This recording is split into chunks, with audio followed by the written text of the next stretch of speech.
Train your mind like steel. Mental toughness, for modern Stoics, the forge inside your skull. Strength is not something you inherit. It is something you manufacture under pressure. Every mind begins soft, reactive, easily bent by fear, emotion, distraction, and chaos. What separates a fragile mind from a mind of steel is not talent, intelligence, or motivation. It is the willingness to enter the internal forge and endure the heat long enough to transform. Modern comfort has destroyed this instinct. The world teaches you to avoid pain, to protect your feelings, to escape anything that challenges your self-image. But a mind that avoids pressure becomes sharp in excuses and weak in reality. Marcus Aurelius trained himself to expect difficulty because difficulty is the only environment where inner strength grows. Epictetus taught that discipline is not a virtue, but a weapon. Nietzsche insisted that the mind becomes powerful only through friction. Viktor Frankl saw meaning emerge precisely from the struggle against adversity. Every philosopher who understood human nature knew the truth modern people avoid. If you refuse the weight, you refuse the strength. Mental toughness isn't a personality trait. It is a skill, a construction, a deliberate pattern of behavior that breaks you down and rebuilds you, cleaner, sharper, calmer, and more dangerous to your own weaknesses. The mind becomes steel through exposure to pressure, not avoidance of it. Yet most people live like porcelain. They break at the slightest discomfort. They panic when plans shift. They collapse under criticism. They drown in emotion because they never learn to hold the line when the internal storm rises. You don't lack potential. You lack training. You don't lack strength. You lack structure. You don't lack discipline. You lack the confrontations that produce it.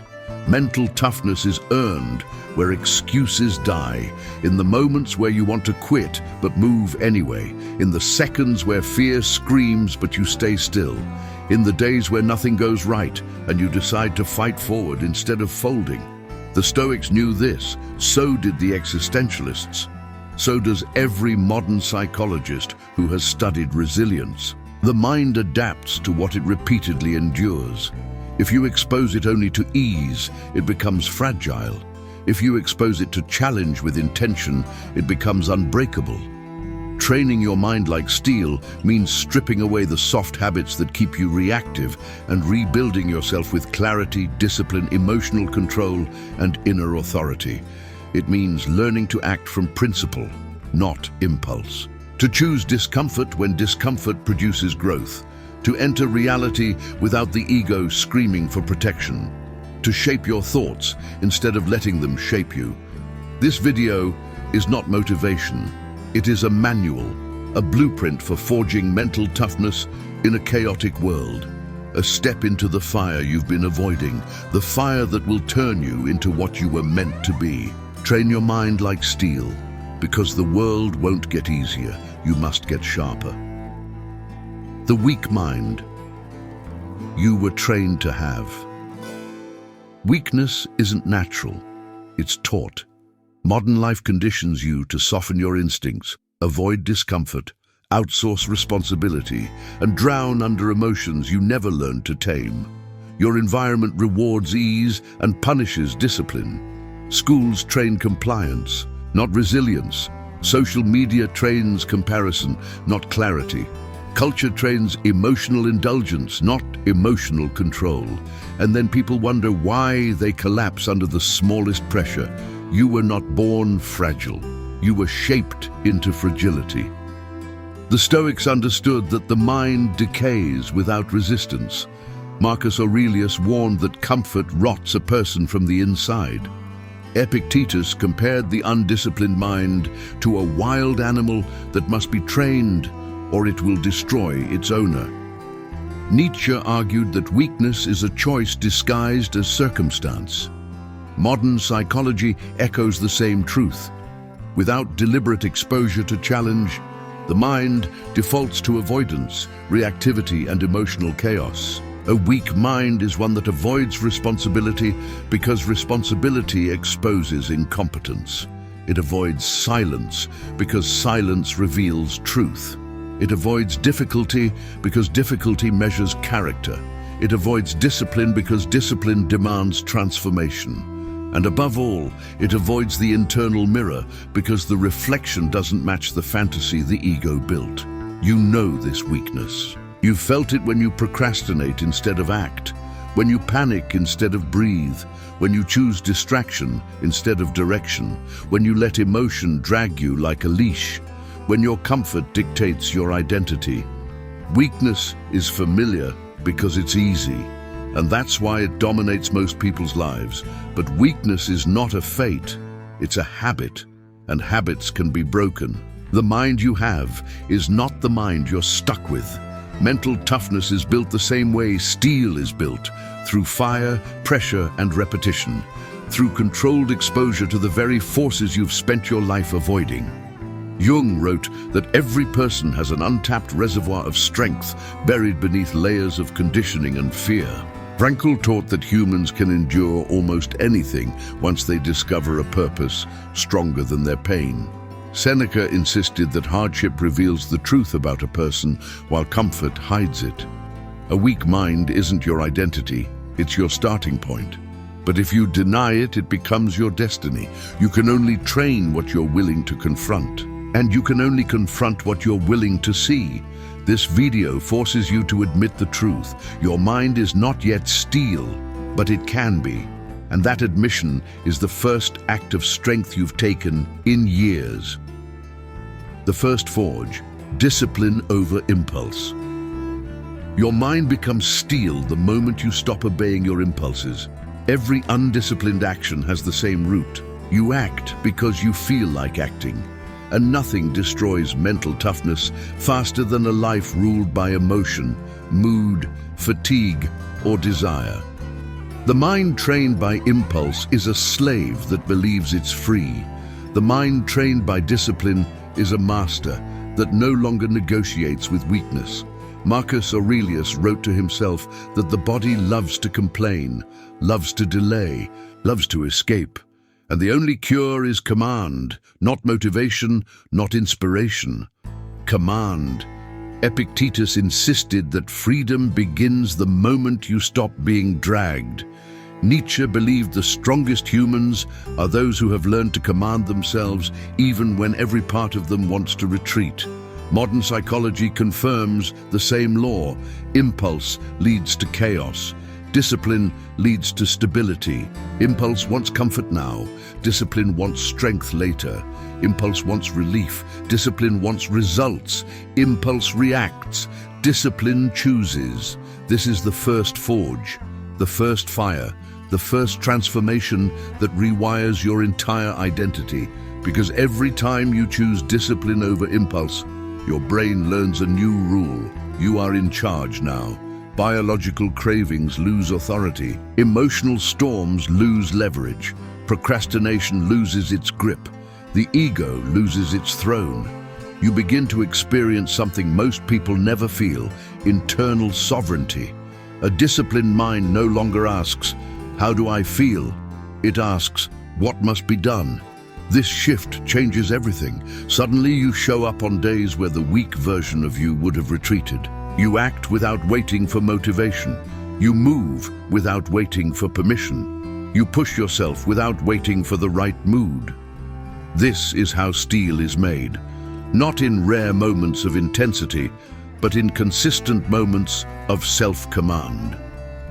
Seneca warned that the person who waits for ideal conditions will never act. Kierkegaard argued that willpower is the birth of identity. Frankl taught that meaning is found in responsibility, not emotion. Jung understood that the real battle is not between you and the world, but between you and the impulses that try to dominate you. Discipline is not a punishment, it is the purest form of freedom. Because once you can command yourself, nobody else can own you. The first forge teaches you this truth. The mind you obey becomes the master you serve. Choose carefully. The pressure principle. Strength is a deliberate construction. Mental toughness is not born from peace. It is sculpted by pressure. Pressure reveals what you are. Pressure exposes your limits. Pressure shows you the gap between the identity you claim and the identity you've earned. That's why most people avoid it. They collapse at the first sign of resistance because their mind has never been conditioned to endure friction without breaking. They've practiced comfort, not resilience, and the mind becomes what it rehearses. Marcus Aurelius faced wars, betrayal, plague, scarcity, yet cultivated calm because he understood one truth: a mind shielded from difficulty rots. Epictetus taught that adversity is training, not punishment. Nietzsche argued that a person without struggle is a person without depth. Modern psychology affirms that stress, when approached intentionally, creates cognitive resilience, emotional regulation, and heightened mental clarity. Pressure, applied properly, is transformative. Pressure is the forge. Pressure is the teacher. Pressure is the weight that strengthens the internal structure of who you are. You don't train steel by protecting it. You train steel by exposing it to heat. Most people live as if pressure should be avoided. They treat discomfort as a threat, not a tool. They panic when routine breaks. They crumble when demands rise. They break down because their mind was never asked to do anything difficult on purpose. A modern Stoic does the opposite. He seeks the exact pressure that sharpens him. He chooses the weight that builds him. He places himself in environments where weakness cannot hide. Waking up early when the body resists, pushing through emotional turbulence without collapsing, working when motivation is dead, holding your standard when excuses appear, facing discomfort until discomfort loses its power. This is not suffering for the sake of suffering. This is deliberate conditioning. This is psychological training. This is how steel is formed in the skull. Jung said the mind becomes strong only through confrontation with the forces that threaten to break it. Frankl proved that resilience is created by choosing meaning under pressure, not by avoiding pain. Schopenhauer saw pressure as the catalyst that separates those who only dream from those who can endure the cost of becoming. The weak think pressure destroys them. The disciplined know pressure exposes them. The strong understand pressure rebuilds them. If you avoid pressure, your mind stays soft. If you endure pressure, your mind becomes steady. If you embrace pressure, your mind becomes steel. The pressure principle is simple.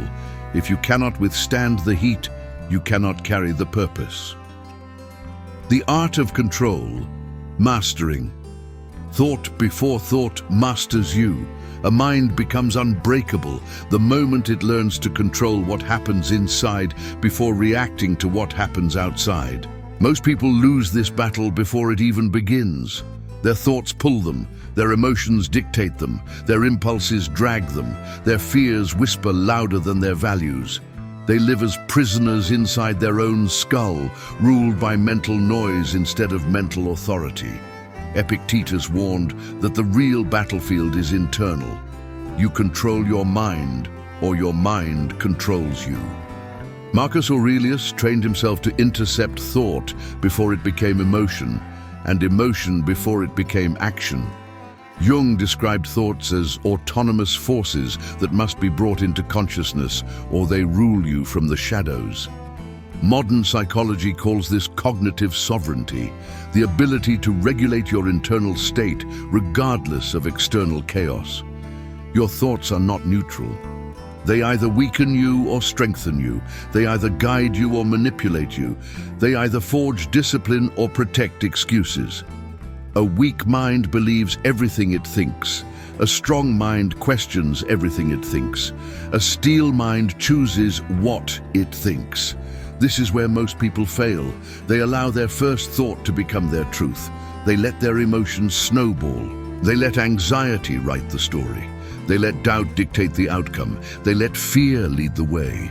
And then they wonder why they feel powerless. They surrendered the moment they allowed the untrained mind to run the show. Thoughts are tools. Emotions are signals. Impulses are raw materials. They are not commands.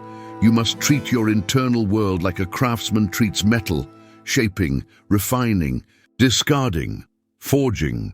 You take the thought that weakens you and you interrogate it until it dissolves. You take the emotion that destabilizes you and you ground yourself until it loses force.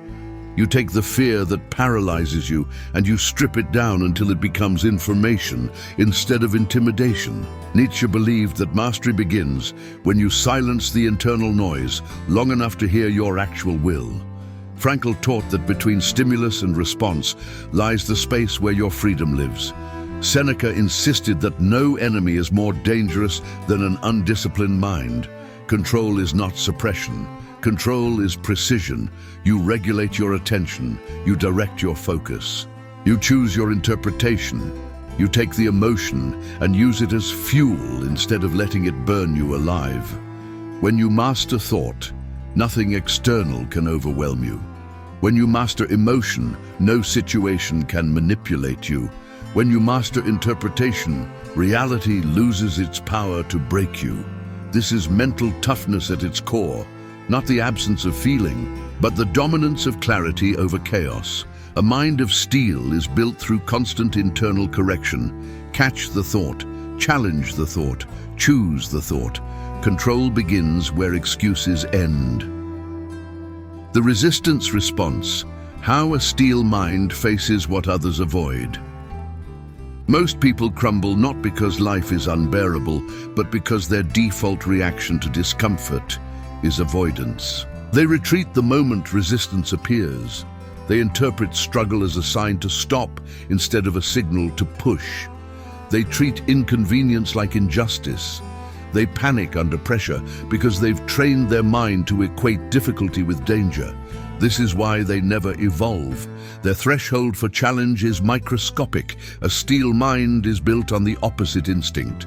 When resistance appears, it doesn't retreat. It stabilizes. When difficulty rises, it doesn't collapse. It sharpens. When discomfort intensifies, it doesn't complain. It adapts. Marcus Aurelius insisted that obstacles are not interruptions, but fuel. Epictetus taught that the hardship you fear is the very material your strength is made from. Nietzsche saw resistance as the gatekeeper to higher forms of self. Modern psychology proves that resilience is formed through controlled confrontation with stress, the repeated act of facing what your instincts tell you to escape. Anything you avoid gains power over you. Anything you confront loses power immediately. Resistance is not the enemy. Your avoidance is. Your mind becomes steel by changing the emotional meaning of discomfort.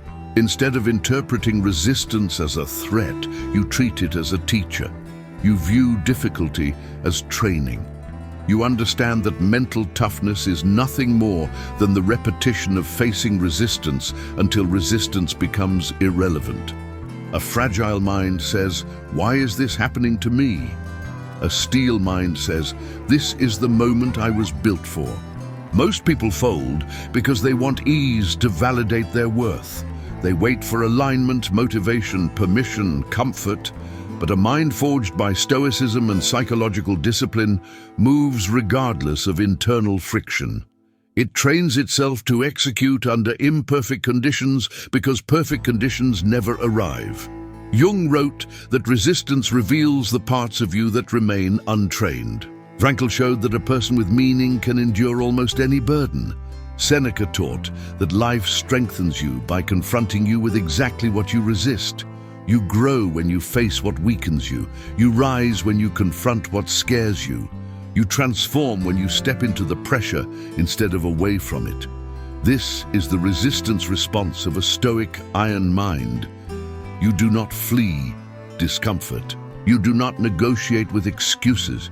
You do not collapse at the first sign of friction. You meet resistance with structure, clarity, and will. The more resistance you face, the less resistance you feel.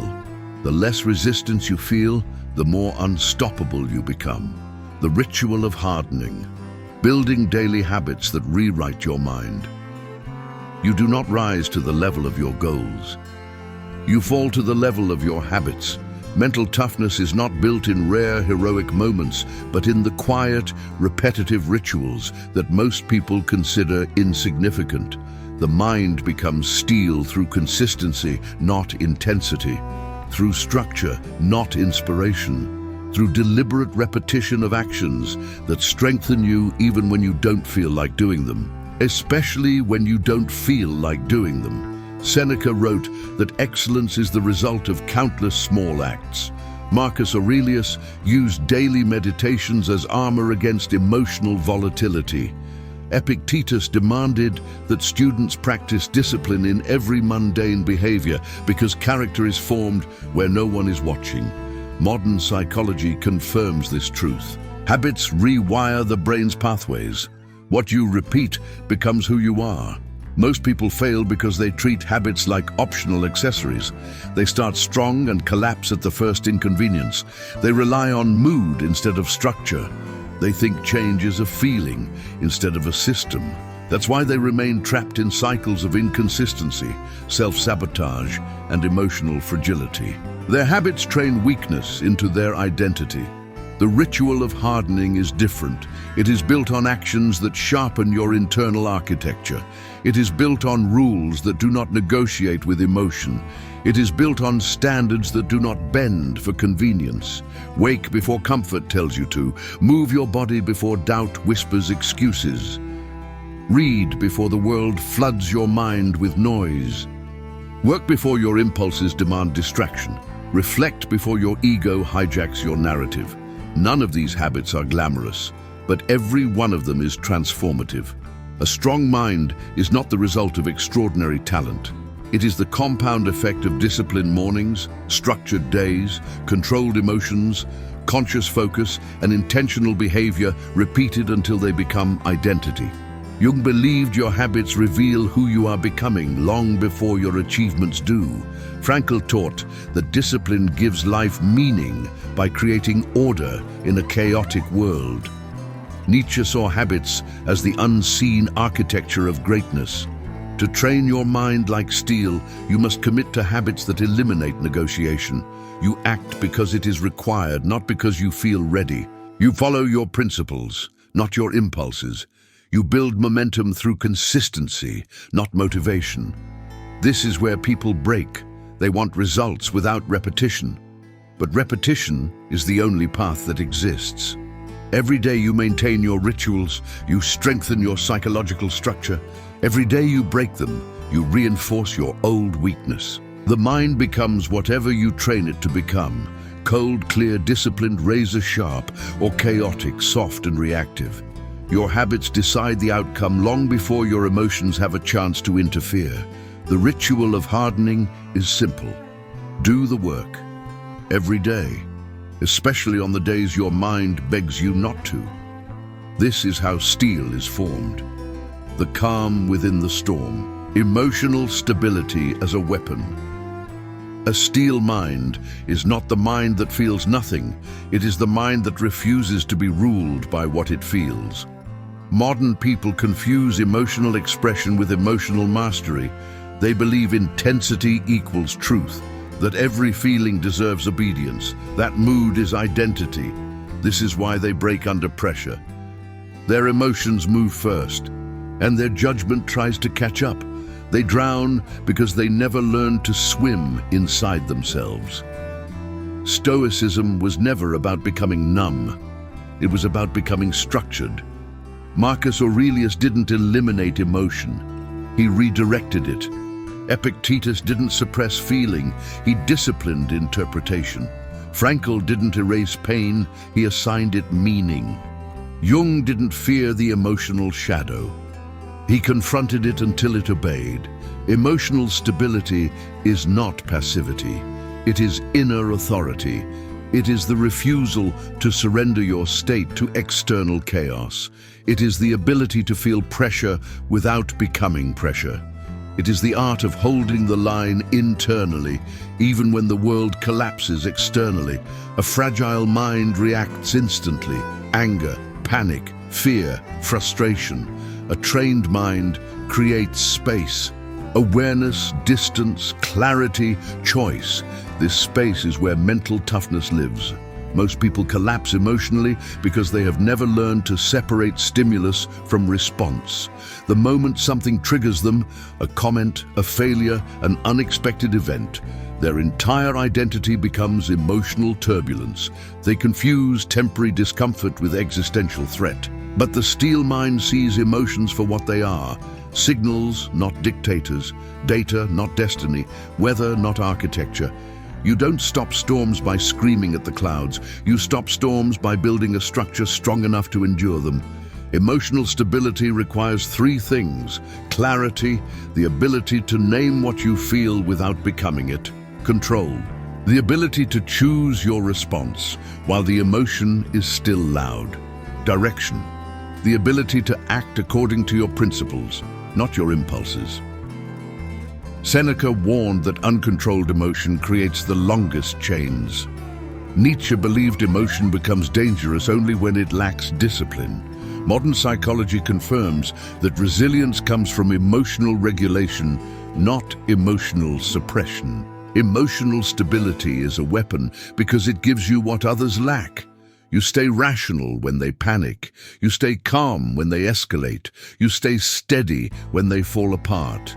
You stay focused when they become chaotic. You move forward when they freeze.